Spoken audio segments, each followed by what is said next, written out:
Have you ever heard of a poultry disease called Gumboro? A week back, I noticed this kind of disease on my poultry farm.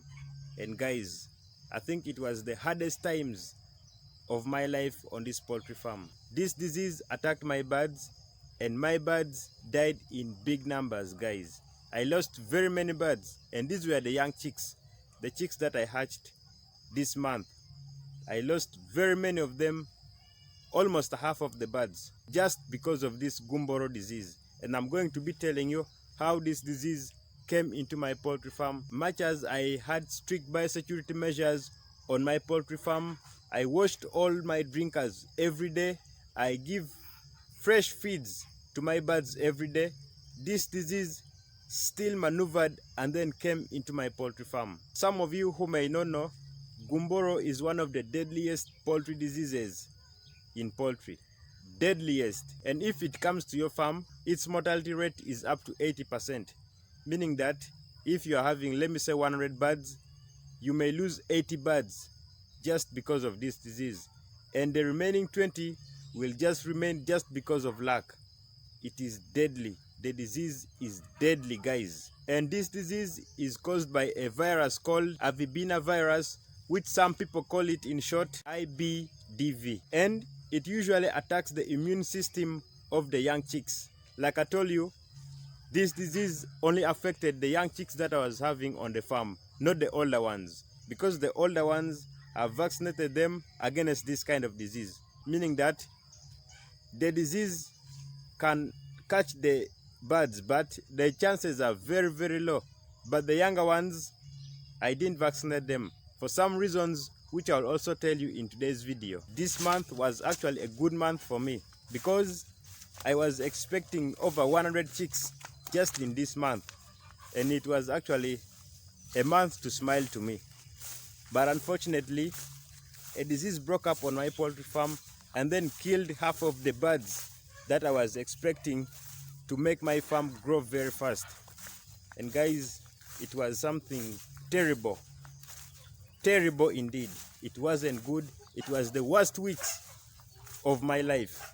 It was really, really hard. Let us try to show you guys. If you have been quite familiar on this poultry farm, you would be now used to this kind of thing over here. This is a cage which we actually use on our poultry farm to keep chicks when they are still hatched. But take a look, guys. They are empty. They are all empty. All these two cages are really, really empty. No chicks, nothing. They are just empty. This is because I emptied them all out and then I disinfected all these cages. I think it's now 4 times. This is a knapsack sprayer and I used it to disinfect this cage over here and then the entire poultry house. Let me first try to show you guys. Take a look, guys. Empty. The question may be, how did this poultry disease or the Gumboro come into my poultry farm? Let me explain to you guys. With the feeders, drinkers, these are things that I wash every day because Gumboro also can spread through the dirty feeders, dirty drinkers, stuff like that. When I started hatching my birds, you know how we were hatching our birds. A bird can sit on her eggs anytime and then they will hatch on different dates. So what we are actually doing, when a bird hatches, this is where we bring the chicks on the cage over here. And then they will stay here for like 1 month and then we'll take them in the brooder section. Then what happened is like this. You can see this section over here. This section over here didn't have this tarpaulin. Let me go from outside and then show you. This section over here didn't have this thing over here. This is a tarpaulin that I put just, I think, a week ago. So we didn't have any tarpaulin from here. And then what happened is that on a random day, I think some 8 days back, we had a strong wind with rain, which actually came. And when it came, our birds were inside here. And you know what, guys? The rain was so hard. The rain was too heavy that it came with wind, and the wind splashed through these bamboos and then came into our cages over here. This cage was actually somehow lucky because I had put some timbers. You can see some timbers over there. So the wind or the rain which was coming from this end could not enter because there was a timber over there. But this one over here didn't have any timber. You can see over there it is just with the wire mesh. So we didn't have any timber over there, meaning that the rain splashed from that side. And inside this cage we had around, I think around 50 birds inside this cage with 2 hens. And when this happened, after the rain I came and then I found the birds. I even don't know how I should explain it. The birds have been hit with rain. They were all scattered on the floor of this cage over here. You may think that these birds are dead, but no, they were not dead, but they were all wet. Wet, guys.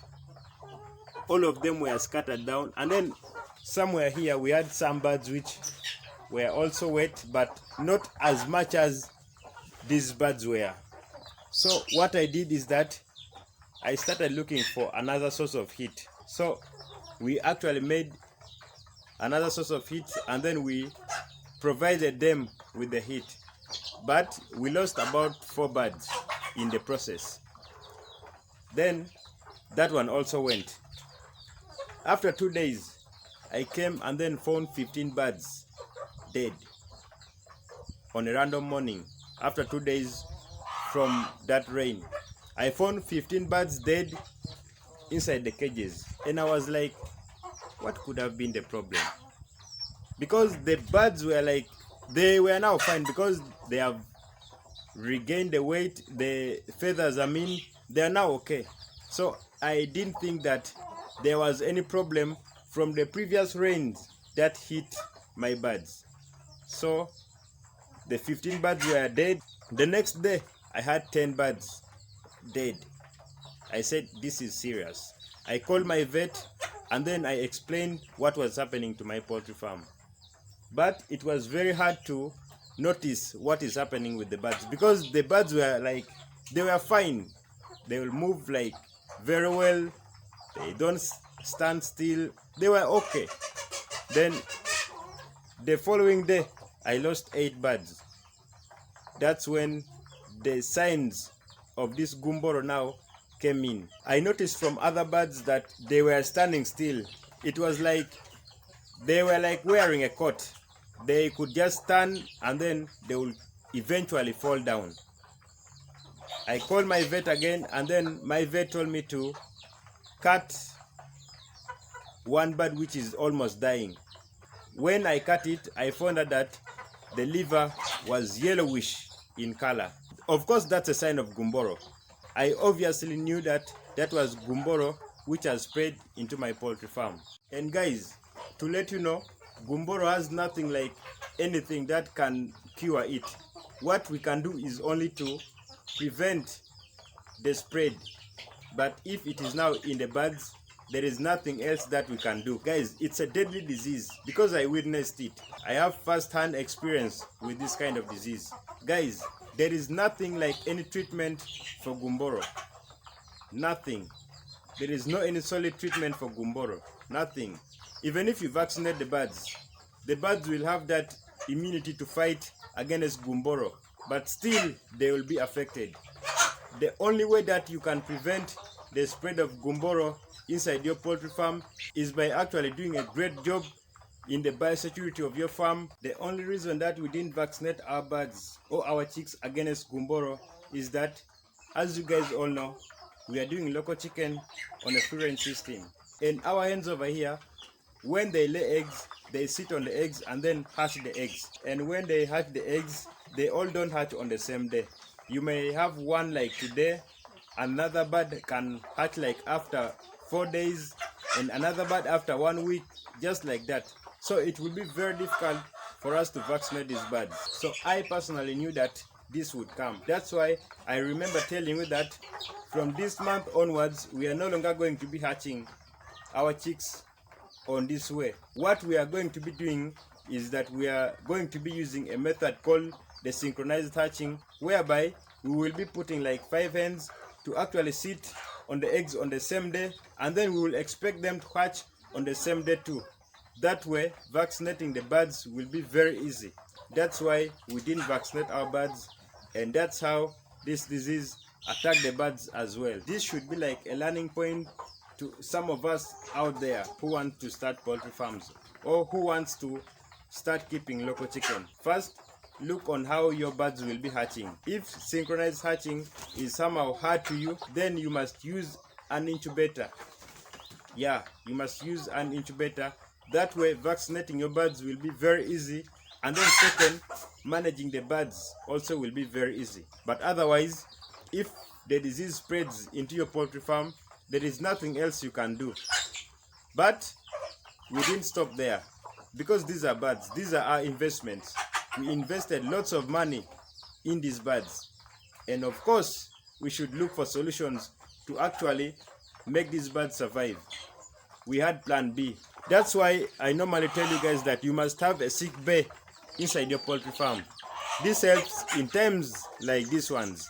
This is where you will now put your ill birds so that they can recover from there. That way it can prevent the disease to the rest of the birds that you will be having on your poultry farm. So let me first try to take you guys. This is where we actually put the rest of the birds. We are left with about 30 birds plus. So these are the birds, you can see them.